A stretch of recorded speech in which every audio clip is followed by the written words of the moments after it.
लोकसभा चुनाव 2024 काफी नजदीक है। चुनाव को लेकर सभी पार्टियां जनता को लुभाने में जुट गई हैं। सबकी नजर यूपी पर है। हालांकि इसकी दो वजह है, एक लोकसभा की 80 सीटें, दूसरी मायावती। अब बताते हैं कि मायावती अहम कैसे है। मायावती दलित समुदाय का बड़ा चेहरा और दलितों पर उनकी पकड़ बहुत मजबूत है।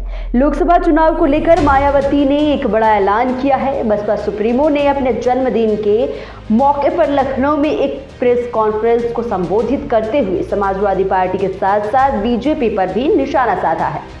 उन्होंने इंडिया और एनडीए दोनों अलायंस में जाने से इनकार कर दिया है। उन्होंने कहा कि बसपा अकेले चुनाव लड़ेगी। गठबंधन का जिक्र करते हुए मायावती ने कहा, गठबंधन करने से पार्टी को फायदा कम नुकसान ज्यादा होता है और हमारा वोट प्रतिशत भी घट जाता है और अन्य दल को फायदे पहुंच जाते हैं। इसलिए अधिकांश पार्टी बीएसपी से गठबंधन कर चुनाव लड़ना चाहती है। हमारी पार्टी अकेले ही लोकसभा चुनाव लड़कर बेहतर नतीजे लाएगी। हम इसलिए चुनाव अकेले लड़ते हैं क्योंकि इसका सर्वोच्च नेतृत्व एक दलित के हाथ में है। गठबंधन करके बीएसपी का पूरा वोट गठबंधन की पार्टी को चले जाते हैं, जबकि उनका वोट विशेष अपर कास्ट वोट बसपा को नहीं मिलता है। इसके साथ ही इस चुनाव को लेकर यहाँ मैं ये बात भी फिर से स्पष्ट कर देना चाहती हूँ कि हमारी पार्टी देश में जल्दी ही घोषित होने वाले लोकसभा के ये आम चुनाव यहाँ गरीबों एवं उपेक्षित वर्गों में से विशेषकर दलितों, आदिवासियों, अति पिछड़े वर्गों, मुस्लिम व अन्य धार्मिक अल्पसंख्यक समाज के लोगों के बलबूते पर ही पूरी तैयारी व दमदारी के साथ अकेले ही लड़ेगी।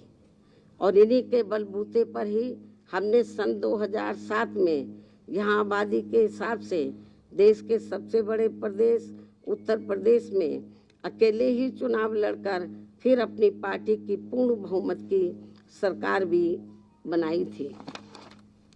इसलिए अपने इस अनुभव को भी खास ध्यान में रखकर हमारी पार्टी लोकसभा के ये आम चुनाव अकेले ही लड़ेगी तथा देश की जातिवादी, पूंजीवादी, संकीर्ण व सांप्रदायिक सोच रखने वाली सभी विरोधी पार्टियों से अपनी दूरी बना के रखेगी।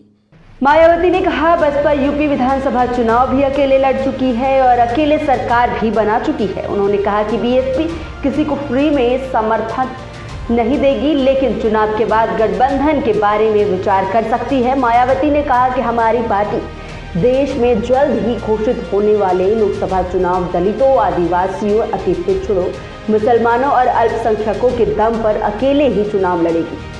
मायावती ने कहा, हमने यूपी में अपनी 4 बार की सरकार में सभी वर्गों के लिए काम किया।